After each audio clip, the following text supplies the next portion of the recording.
Et bonjour à toutes et à tous, merci d'être là, bienvenue évidemment sur la plateforme Tech & Co pour ce nouveau numéro de Village Startup. Salut Jérôme. Salut François, on est ravis de vous retrouver. Village Startup, chaque mois on vous fait découvrir des startups, des innovations françaises.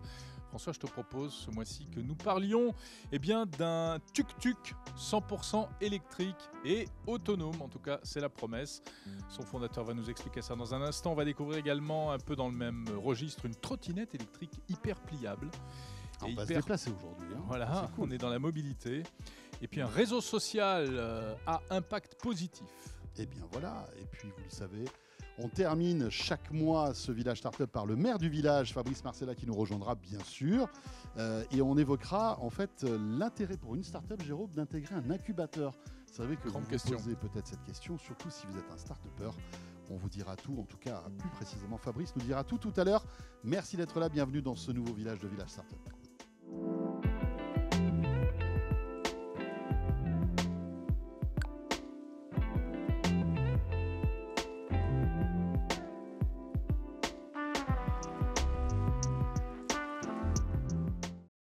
C'est pas le nouveau village, mais c'est le nouveau studio en revanche. Oui, c'est ce que tu voulais dire. C'est ça que je voulais dire. Effectivement, nouvelle configuration, c'est sympa. Ouais, c'est cosy, c'est sympa. Ça change un peu. On a l'impression d'être chez toi, il manque plus que l'apéro. Si vous êtes un habitué, ça vous fait un peu de changement. C'est ça. Bon, il n'y a que nous qui ne changeons pas. Vous voyez, en plus, on est même habillés pareil aujourd'hui. Ouais. Sauf que moi, je suis un petit peu plus beau que toi. C'est la version clone. C'est un peu rare. Allez, on arrête les bêtises, Jérôme. On attaque avec notre premier invité qui est avec nous, Éric Lamarins. Bonjour. Bonjour, merci de me recevoir. Fondateur de Greentucky. On va tout découvrir sur votre concept, mais auparavant, bien sûr, 6 minutes pour découvrir ce concept. On vous écoute. Alors Greentucky, c'est en fait une nouvelle génération de commerce ambulant. C'est un concept qui intéresse les mairies d'ailleurs et les collectivités parce qu'il permet d'animer, de dynamiser de nouveaux espaces, notamment les sites naturels, les sites protégés. Tout repose sur 4 points fondamentaux. La taille du véhicule, il fait 1,50 m de large par 3,50 m seulement, donc on peut le mettre partout. Donc c'est plus petit qu'une voiture et qu'un food truck. Alors nettement plus petit qu'un food truck. Il est électrique pour rouler.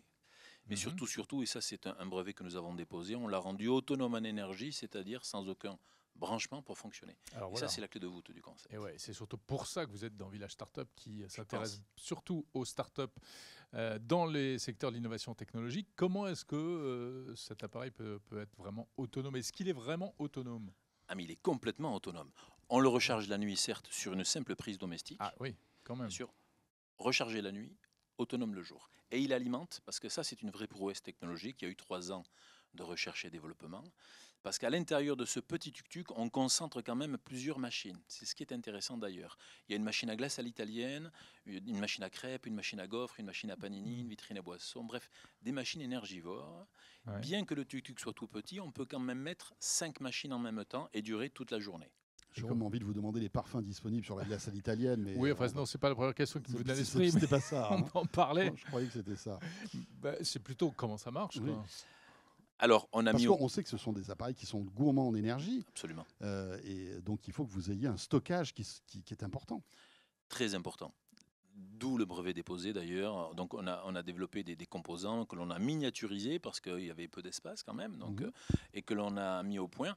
Certes, sur le toit, vous voyez des panneaux solaires, puisque sur, le dessus, sur cette représentation en miniature, mais à l'identique du véritable tuk-tuk. Alors là, on voit même les vraies images, et les images de glace en plus, donc c'est sympa. Mais c'est vrai que sur le toit, il y a des panneaux solaires. Il y a des panneaux solaires sur tout le toit, mais qui n'apportent que 10% des besoins d'énergie. Donc on voit bien que tout le reste est à l'intérieur et comprimé pour laisser de l'espace quand même pour les machines. Donc c'est très ergonomique. En fait, dans ce petit tuk-tuk, il y a presque autant de produits que dans un camion food truck. Presque autant. Alors qu'il est beaucoup plus petit et qu'on peut le mettre partout. Parce que c'est ça l'intérêt, c'est de se dire, les sites naturels, les sites protégés, par exemple, partout en Europe, peuvent recevoir aujourd'hui un Greentucky. D'accord. Mais vous ne voulez pas nous dire vraiment comment ça fonctionne? Quel est le miracle technologique qui vous permet... Un jour, peut-être. Ah oui. Mais bon, de toute façon, il n'y a pas 36 solutions. C'est forcément du stockage d'énergie par des batteries. Absolument. Il y a des batteries, il y a des composants, mais ça n'a pas été simple. Il y a eu 3 ans de recherche et développement. Malgré tout, vous dites que c'est pour évidemment avoir un point de commerce sympathique et de vie sur des lieux, on va dire, touristiques, naturels. Encore faut-il qu'il y ait une route pour que vous puissiez y accéder, ce qui n'est pas toujours le cas. Ah, effectivement. Alors, le tuk-tuk, il est immatriculé. Il faut un permis de conduire pour l'utiliser. Bien sûr, il faut l'acheminer. On peut néanmoins l'amener sur remorque. On a aujourd'hui cette option pour aller sur certains endroits, notamment pour parcourir de longues distances. On le transporte sur remorque. Ouais. Comment vous avez eu l'idée de pourquoi ce produit? Alors, ça s'est fait petit à petit parce que je ne me suis pas réveillé un matin en me disant ça, mais c'est déjà avec ma femme au cours d'un voyage en Asie. On a découvert un tuk-tuk et en discutant avec le manager de cette compagnie de tuk-tuk, il nous a dit qu'il y avait une usine dans le monde et une seule qui faisait des triporteurs, des tuk-tuk électriques. Ouais. Donc ça nous a intéressés. Mais c'était des tuk-tuk qui transportaient des gens avec des banquettes à l'arrière. Mhm. Donc je suis allé visiter l'usine et on a appris qu'une nouvelle usine se montait au Portugal. C'est donc aujourd'hui un tuk-tuk européen. Point important parce qu'en D'accord. termes de qualité de produit, de rapidité pour recevoir les pièces, tout est facile aujourd'hui. Donc on a un tuk-tuk européen et de là est partie l'idée d'en faire un tuk-tuk commerçant. Mhm. Oui. Et non pas pour transporter des Voilà. gens, mais pour avoir des points C'est ça. voilà, de rafraîchissement. Ouais. Alors au début, on est parti sur de la glace à l'italienne parce que la technologie n'était pas aboutie, on alimentait que simplement une machine à glace à l'italienne. Puis au fur et à mesure, on a réussi à intégrer de nouveaux composants et de trouver aussi de nouvelles machines qu'il a fallu réduire pour qu'elles rentrent là-dedans.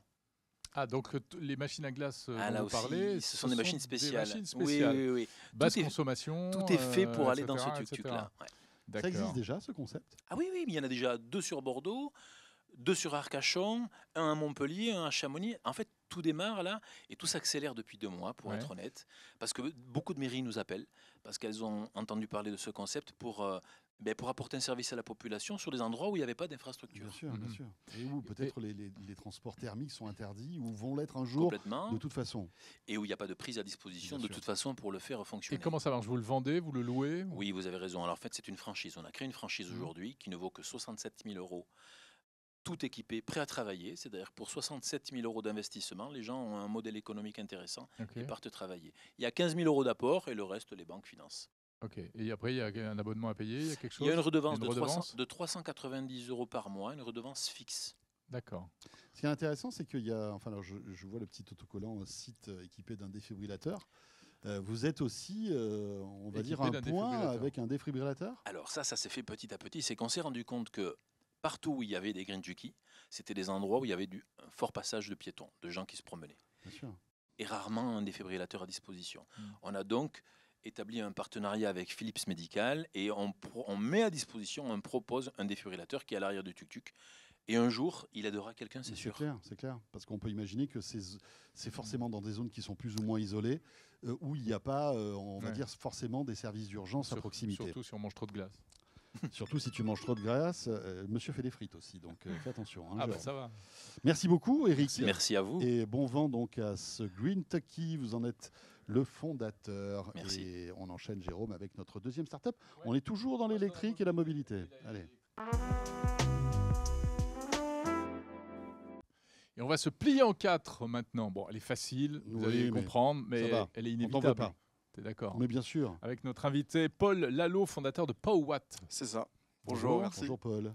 Bonjour. 6 minutes pour découvrir votre concept de trottinette. Première question que j'ai envie de vous poser, et c'est vrai que Jérôme vous l'a posé tout à l'heure avant le lancement de cette émission.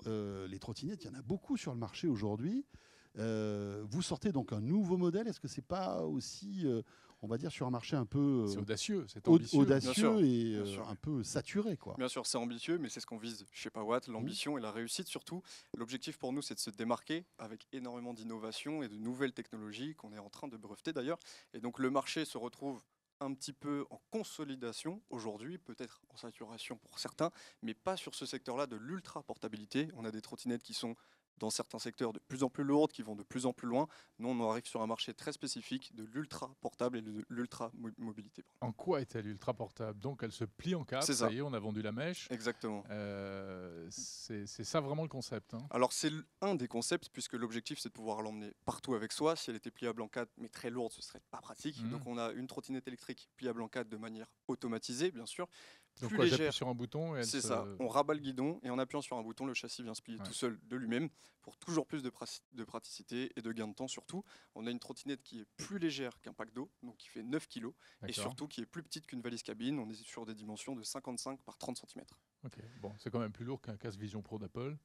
Oui, c'est vrai. Mais plus agréable à c'est porter. léger. Tu ne mets pas la trottinette sur la tête. Non. Alors c'est que vraiment tu es en Bientôt, fin de bientôt. soirée au Mais bout c'est du rouleau. beaucoup plus léger qu'une trottinette classique. C'est ça, en général, en moyenne, une trottinette, c'est autour des 13 kg, Ouais. ce qui Ok. existe sur le marché. Mais alors, vous faites justement, j'imagine, des arbitrages, parce que si elle est pliable et qu'elle est plus légère, c'est que forcément, il y a peut-être moins d'autonomie qu'une trottinette traditionnelle. Alors traditionnel non, puisque la moyenne d'autonomie sur les trottinettes qu'on retrouve sur le marché, c'est 25 km. Et nous, Ouais. on s'est basé là-dessus. 25 Il km fallait d'autonomie. 25 km. C'est ça, pour aussi 25 km/h de vitesse. Ça, c'est la loi qui le dit, 25 km/h maximum. Mais est-ce qu'on a vraiment le même confort qu'avec une trottinette normale? On voit que les roues sont toutes petites. Les roues sont un petit peu plus petites, mais pas tellement. Sur les images, ça ressort peut-être un petit peu plus. Par exemple, sur les trottinettes classiques qu'on voit un peu partout, on est sur 20 cm de diamètre. Nous, on est sur du 14 cm de diamètre. Donc ça reste très confortable. On a une suspension intégrée pour éviter de sentir toutes les vibrations et surtout garder sur le long terme le mécanisme sans l'abîmer. Donc finalement, non, on n'a pas de changement considérable au niveau du confort. Ce qui pèse lourd notamment, c'est la batterie. Ouais, Et du forcément. coup, vous avez réduit la taille de la batterie. C'est ça, donc on aura deux modèles de batterie, puisqu'on a intégré une batterie déclipsable pour permettre à l'utilisateur de nous rendre la batterie une fois qu'elle sera usagée, parce qu'on sait que le lithium-ion, au bout de 2-3 ans, ça commence à être fatigué. Mhm. Et l'objectif pour nous, c'est de proposer deux modèles. Un premier, forcément, qui sera un peu plus léger, à 9 kg, qui permet d'atteindre 20 à 25 km d'autonomie. Et une autre Et à un 30 deuxième kilos. modèle, environ 30-35, qui rajoute environ 1 kg à 1,5 kg, et Ça va, qui, c'est cette raisonnable. fois-ci, atteint les 30-35 pour les plus forts d'entre vous. D'accord. Qui dit système pliable dit évidemment beaucoup d'ingénierie, parce Mhm. que ça nécessite aussi des matériaux qui sont renforcés. Exactement. On sait qu'une trottinette, bon, même à 25 km/h, même si c'est pas une vitesse de fou, bah voilà, avoir un accident à 25 km/h, ça Bien peut sûr. être dangereux.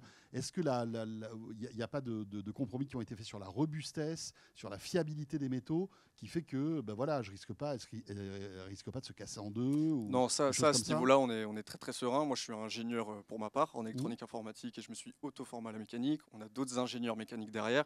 On a fait des tas de simulations et de choix de matériaux en conséquence pour assurer la pérennité de notre produit, éviter qu'au bout de 2-3 ans, il soit trop abîmé. Et pour vous donner un ordre d'idée, on a des utilisateurs qui peuvent aller jusqu'à 100 kg pour utiliser quotidiennement la trottinette électrique. D'accord. Ok. Et je reviens un instant sur la batterie. Du coup, ça fait une autonomie de combien? Environ 25 25 km. kilomètres. 20-25 km d'accord, pour la pardon. batterie de base et 30-35 pour la batterie un Ok, peu ok. plus longue. Petite question, à qui s'adresse ce type de trottinette? Parce que bon, tout le monde n'a pas besoin d'avoir une trottinette pliante finalement. C'est quel type d'usage et quel type de profil Bien sûr. Alors, très vous visez? sincèrement, si on s'attarde un peu plus sur la question, c'est quasiment tout le monde. Si vous êtes en déplacement, vous avez un trajet domicile-gare, gare-travail, vous pouvez utiliser la Powerwatt Fold si vous n'êtes pas à proximité de la gare. Vous allez au restaurant et vous n'avez pas envie de prendre la voiture, Mhm. vous arrivez avec votre trottinette et vous la posez sous la table. Vous partez en vacances et vous n'avez pas envie de prendre la voiture une fois que vous êtes arrivé, vous pouvez en mettre 1, 2, 3 dans le coffre très facilement, Oui. puisqu'une valise cabine, ça rentre très facilement dans une voiture. Et une fois sur place, vous êtes en capacité de l'utiliser très On convenablement. part pas en vacances à trottinette quand même. Non, ça Ça va être dépend où on va. Mais peut-être pour le prochain modèle, mais ça risque d'être ouais. un peu plus long. Elle est sortie, elle est commercialisée cette trottinette ou c'est Nous, on encore a fait projet sur un le papier pour pré-prototype il y a de ça un an et demi. Et Ok. là, on commande les pièces du prototype final d'ici la fin de semaine. l'instant. Et donc, on arrivera avec notre prototype final pour le mois prochain, Ah ouais, au donc maximum. c'est pas encore. Vous cherchez des pilotes d'essai aujourd'hui. C'est ça, exactement. Ouais. exactement. Et quel est votre calendrier idéal? Parce que bon, un prototype, c'est un prototype, mais après il Bien faut sûr, voilà, sûr. créer. Donc, dans notre calendrier idéal, on aura 1 mois et demi, 2 mois de tests pour approfondir nos démarches théoriques. Et derrière ça, on va pouvoir lancer les précommandes, on l'espère via un crowdfunding d'ici mai-juin pour Ouais. des livraisons en octobre-novembre. Et on... Donc on aura un prix de base, nous, à 869 € bah voilà. TTC. Et sur le crowdfunding, pour les premiers qui nous font confiance, on aura bien sûr de belles remises. Très bien. Ok. Ça serait fabriqué en France ou pas? On aura un assemblage français, on aura des composants fabriqués plutôt en Europe, Oui, de l'Est, que ce d'accord. soit pour le châssis ou pour la batterie. Après, forcément, on aura quelques composants chinois dits génériques qu'on retrouve sur toutes les trottinettes et qui Ouais, ne sont bien sûr, fabriqués ouais, que ouais. là-bas.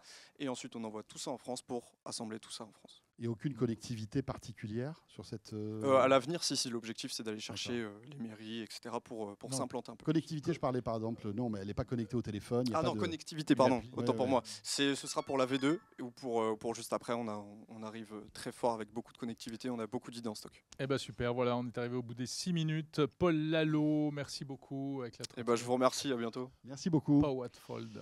Jérôme, on va terminer en tout cas cette visite des startups avec un réseau social qu'on va Ouais. découvrir dans un instant. Allez, on reçoit que des invités, François, très ambitieux, qui se lancent sur des marchés où on croyait que tout avait été dit et qui vont réinventer encore les choses, puisque nous recevons l'inventeur d'un réseau social maintenant. Ilan Régnier est avec nous. Salut Ilan. Bonjour, merci de me Bonjour. recevoir. Bienvenue, cofondateur donc de Ox. Exactement, qui Je s'écrit vous dis- OKS. Voilà, OKS. Qu'est-ce que c'est que Ox? Eh bien, c'est un réseau social. Et Ilan, vous avez 6 minutes pour nous expliquer ce qu'est ce réseau social à impact positif, je crois. On vous écoute. Exactement. Alors pour vous faire très simple, notre métier c'est d'avoir développé une plateforme qui va capitaliser sur des créateurs de contenu qui ont une valeur ajoutée, donc des experts dans des thématiques comme l'éducation, la culture générale, la philosophie, ou des personnalités, des artistes, des danseurs, des acteurs. Et nous, notre métier, ça va être de les accompagner pour créer du contenu à valeur ajoutée, à destination d'une audience qui en demande plus, de creuser un petit peu plus le contenu que ce qu'on peut retrouver aujourd'hui sur les réseaux sociaux, et de pouvoir accéder à ce contenu moyennant un abonnement mensuel. Vous êtes les intellos du réseau social. On pourrait se définir comme ça. Il y a un petit peu de ça. Il y a un petit peu de ça, en effet. On essaye. Ouais. On trouve quoi, par exemple, parmi les Alors- normes dont vous parlez là Alors, vous allez retrouver des cours de danse, Ouais. des cours de guitare, des cours d'éducation canine, des cours de magie. Mais vous allez également pouvoir assister à des backstage d'un artiste ou de votre personnalité préférée ou des sessions d'entraînement d'un coach sportif. Donc, en fait, on essaye vraiment de parler à tout le monde qui souhaite creuser une expertise ou s'accomplir à travers une activité. Mais ce que vous faites, tous les réseaux sociaux le font finalement. Parce que sur Instagram, vous pouvez Oui. accéder à des lives, TikTok pareil. Enfin bon, voilà. Comment, au-delà du fait de combattre ces géants qui ont des fortunes illimitées et une puissance de feu qui est incroyable, comment allez-vous vous différencier par rapport à, je veux dire, à l'audience même d'un Instagram ou d'un TikTok ou d'un Snapchat? Ouais, très bonne question. On ne les combat pas tout de suite, en tout cas pas aujourd'hui. On n'est vraiment pas en frontal, on est plutôt en complément. En fait, l'idée c'est de se dire que aujourd'hui seulement 5% des créateurs arrivent à vivre pleinement de leur création de contenu, parce que pour gagner sa vie sur les réseaux sociaux, c'est tout simplement en ayant un maximum d'abonnés, en vendant la data et en mettant en avant des marques et des placements Eh de oui. produits, chose qui est interdite chez nous. Donc en fait, nous, l'idée c'est de capitaliser sur ce pourcentage de communauté le plus engagé, prêt à soutenir son créateur pour qu'il en donne un petit peu plus et qu'il s'investisse de façon objective dans le contenu qu'il va faire, vu que c'est pas biaisé par une marque ou une incitation à la consommation. Et donc du coup, dans ce complément, on va retrouver de la proximité qu'on ne peut pas retrouver sur une autre plateforme avec un groupe d'échange avec le créateur. On va le principe tout simplement d'avoir des avantages exclusifs. Donc quand vous êtes abonné à un créateur, vous allez avoir des tirages au sort pour gagner des places à des concerts, pour gagner des rencontres privées, etc. En fait, c'est tout un modèle qui permet de capitaliser sur peut-être 1000 fois moins de personnes, mais que ces personnes qui financent arrivent à rendre rentable le créateur. C'est-à-dire que, en fait, moi qui télécharge Ox, je vais payer, on va dire, un créateur de contenu Oui. Pour pour pouvoir, que je puisse bénéficier et avoir du contenu qui mettra à ma disposition, c'est ça? Exactement. D'accord. Hmm. Vous n'avez pas peur des dérives? Parce que quand on explique ça, on pense tout de suite à OnlyFans, enfin à Ouais. tous ces trucs-là où voilà, il y a des cours de On cuisine, voit dans mais quelle direction ça va aller. mais il y a aussi beaucoup de cours de Non. string et de je sais pas quoi. Alors, deux réponses en même temps. La première, c'est que chez nous, c'est, je dirais pas le mot impossible, mais quasiment impossible d'avoir autant de dérives que ce qui peut se trouver ailleurs, parce qu'on a fait un choix très simple, c'est que tous nos concurrents filtrent le contenu à la sortie du contenu. C'est-à-dire que c'est une fois qu'il est posté, s'il est signalé, ils vont pouvoir le supprimer. Chez nous, c'est l'inverse, on filtre l'arrivée des créateurs. Il faut Ah ouais. postuler pour Et nous vous, rejoindre. Vous posez en Ex- guichet. En fait. Exactement. Donc en fait, c'est nous qui sélectionnons des créateurs avec certains critères, pas de contenu D'accord. porno, pas de 100% lifestyle ou mode, c'est seulement du contenu à valeur ajoutée. On les accompagne dans la ligne éditoriale, Mhm. on va même leur tourner le contenu de leur lancement et seulement après il va nous rejoindre. D'accord. Ce Donc qui- vous voulez pas de contenu pour adultes? Non, c'est interdit. C'est clair. Exactement, D'accord. c'est interdit, on n'en veut pas. D'autres le font très bien. Et c'est pas Oui, du parce tout que notre c'est une métier. manne financière aussi importante. C'est malgré tout. extraordinaire l'argent Mm. qui peut être fait derrière. Et nous, tout notre combat, ça a été de trouver, d'user de ce business model qui aujourd'hui est extrêmement rentable et puissant pour le créateur, tant pour l'audience, mais de l'utiliser à valeur ajoutée pour les oublier d'OnlyFans, si je peux Mais, dire. mais comme ça. comment vous leur donnez envie de venir aux créateurs? Vous en avez déjà aujourd'hui? On en a à peu près 200. Donc Ok. on a réussi à les avoir. Et en fait, le créateur, il faut se dire que quand on a 1 million d'abonnés, Mm. on gagne quelques dizaines de milliers d'euros par mois à travers des partenariats avec des marques, c'est le quotidien. Aujourd'hui, ils ont toute une communauté que je pourrais appeler les frustrés des réseaux sociaux, qui envoient des messages de façon régulière au créateur qui répond jamais, Mm. qui aimerait peut-être creuser plus du contenu parce que le créateur il reste en façade au niveau du contenu, il n'a pas d'intérêt à faire une super production ou autre parce qu'au final c'est pas ça qui lui ramène de l'argent.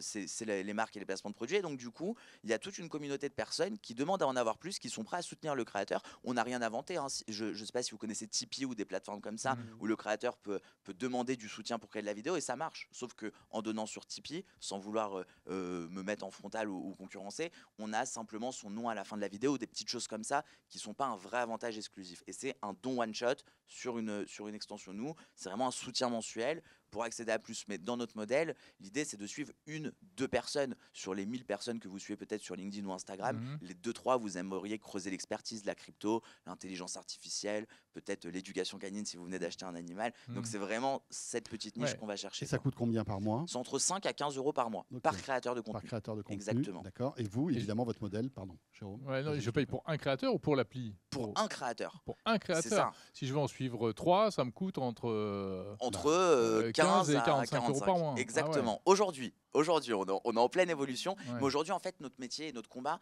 c'était de fidéliser le créateur. Donc le créateur, le but, c'est aujourd'hui quand on fait une vidéo sur YouTube qui fait à peu près 1 million de vues, on gagne 3500 euros. Chez nous, pour gagner 3500 euros, il faut 500 abonnés.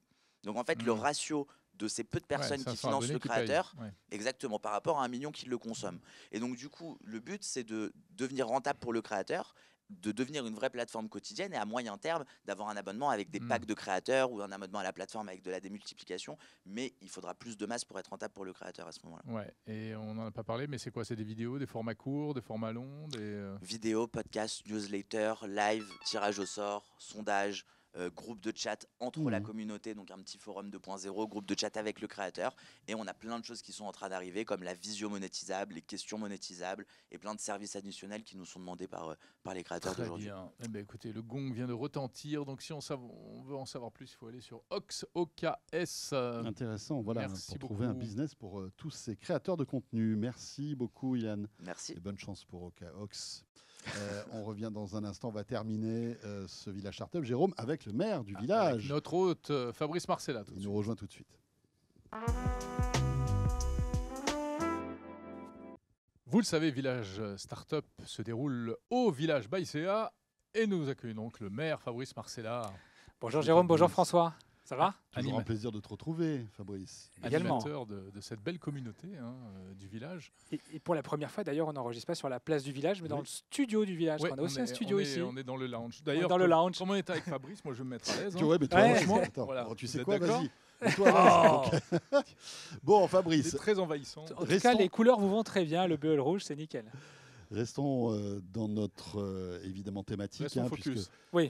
évidemment tu es coach startup, etc. On le sait, tu nous en parles tous les mois.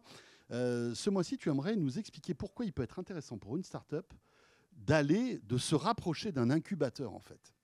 Oui, et peut-être que la première chose à faire, d'ailleurs, c'est d'expliquer ce qu'est un incubateur et la différence peut-être avec un accélérateur. Exactement.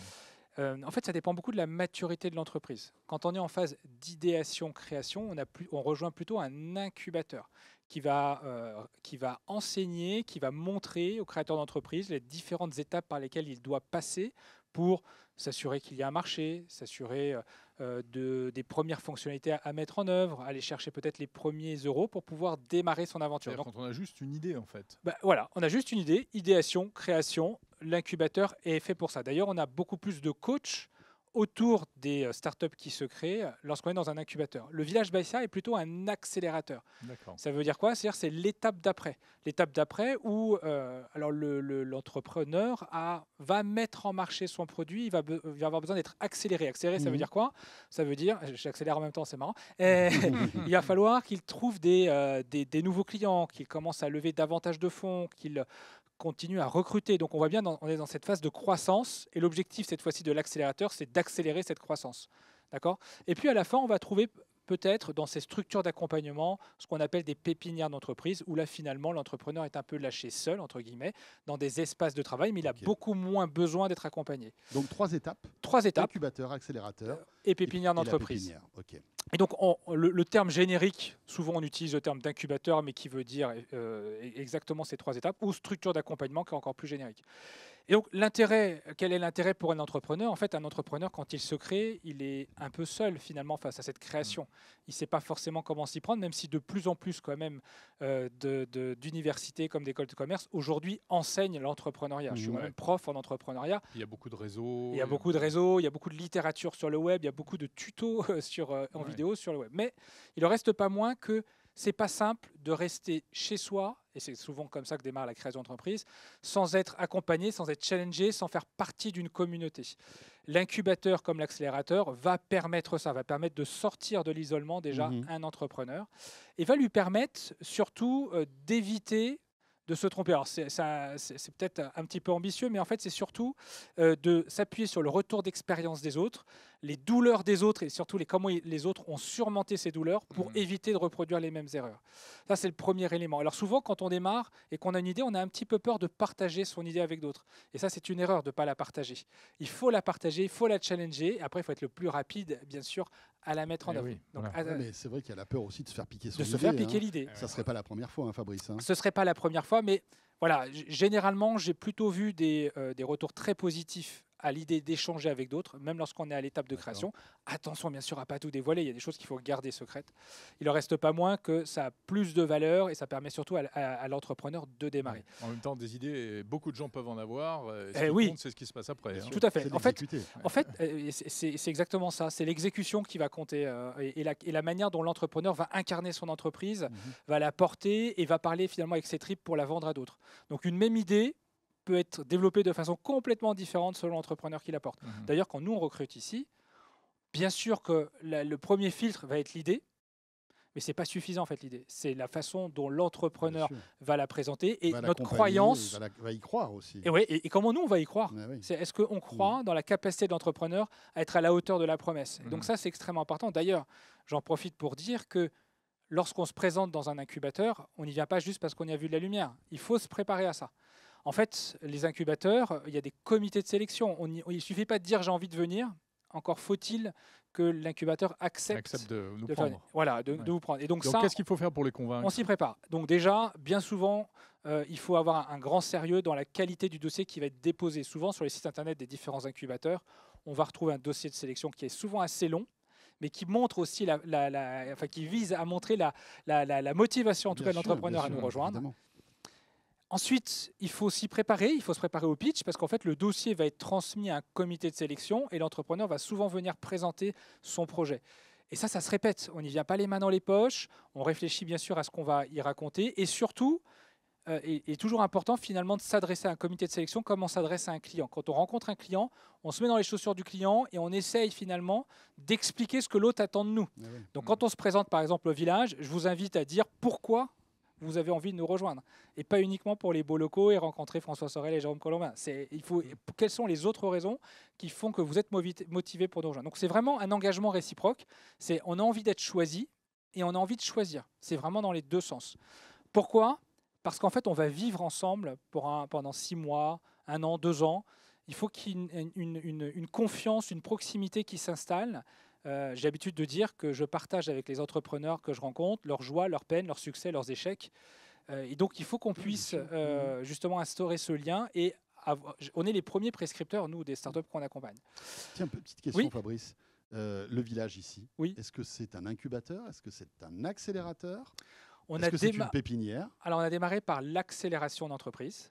Ça veut dire donc des boîtes qui sont en fin de phase d'amorçage, début de scaling, des entreprises qui vont mettre en marché leurs produits. Et depuis peu, on fait aussi de l'incubation, puisqu'on est partenaire de French Tech Tremplin, qui donne la chance à des entrepreneurs qui n'ont pas suivi les parcours traditionnels des entrepreneurs de pouvoir nous rejoindre avec une idée et d'être accompagnés dans le développement de cette idée en entreprise. Oui. Est-ce que parfois ça se passe mal? Alors, ça peut se passer mal de différentes façons. On est dans une communauté avec les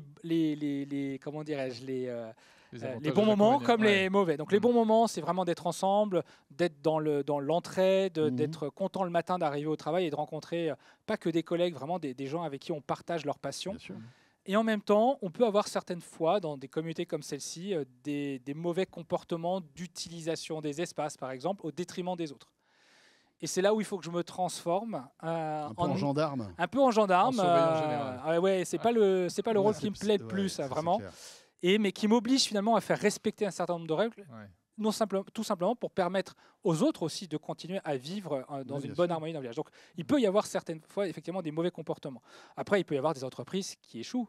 Et ça, c'est toujours un déchirement pour nous, en tout cas, de traiter ce C'est parce type que de c'est un sujet. échec pour tout le monde, en fait. C'est un Pour la échec boîte, pour tout le pour vous monde aussi. et c'est un déchirement, c'est Mmh. avant tout une aventure humaine avant d'être une aventure d'entreprise. Mais c'est aussi propre au Mais c'est la vie des écosystème entreprises. des startups.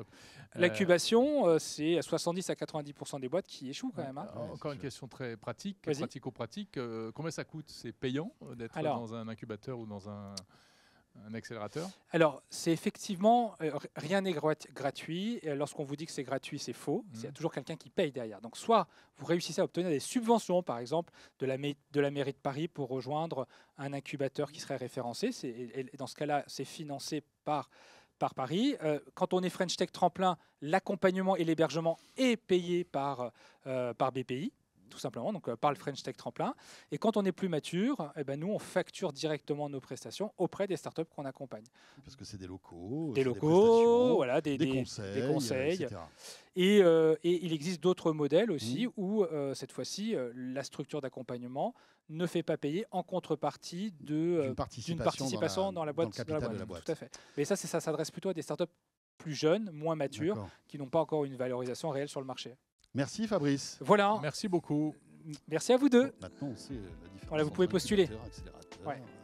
et Exactement. pépinière. Voilà. Merci. Et vous pouvez retrouver bien sûr tous les bons conseils de Fabrice dans les autres épisodes de Village Startup sur Tech & Co. Exactement. Et bien voilà, c'est avec ce bon moment que se termine ce Village Startup. Merci de nous avoir suivis. On sera là bien sûr avec Jérôme le week-end prochain. Pas le non, week-end pas le prochain. week-end. Ce sera le mois prochain. On est ouvert le week-end, là, vous pouvez venir. Ils sont Ok. même ouverts le week-end, c'est ça qui est top. Allez, au mois prochain bien sûr. Allez, salut à tous.